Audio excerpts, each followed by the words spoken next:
کاشمون اول ازت خواسته بودم، پا نذاری رو من و این غرورم، کاشکی از چشم تو افتاده بودم.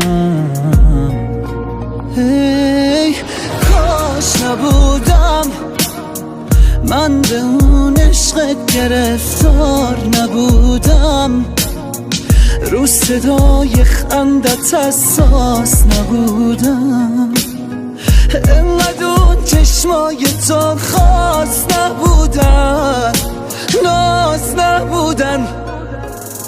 یکی مثل من چشماش هر شب از عشقت بارید، یکی مثل اون دوستت نداره ولی دوستش داری. اشکم در اومد وقتی صدای خندت اومد، تو یه عاشق و کشتی دیگه اونو از دست دادی. یکی مثل من چشماش هر شب از عشقت بارید، یکی مثل اون دوستت نداره ولی دوستش داری. اشکم در اومد وقتی صدای خندت اومد، تو یه عاشق و کشتی دیگه اونو از دست دادی.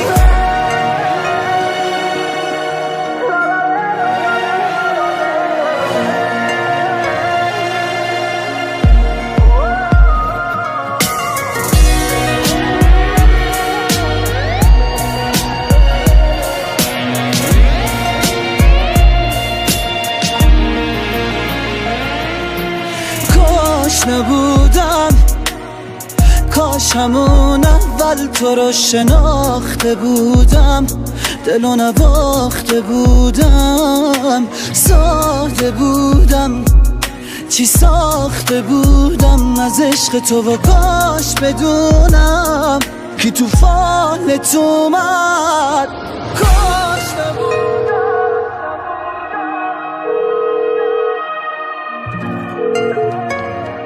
میفهمی احساس یعنی چی؟ اصلا میفهمی حال بد یعنی چی؟ نمیخوای حرف بزنی؟ باشه. یکی مثل من چشماش هر شب از عشقت بارید، یکی مثل اون دوستت نداره ولی دوستش داری. اشکم در اومد وقتی صدای خندت اومد، تو یه عاشق و کشتی دیگه اونو از دست دادی.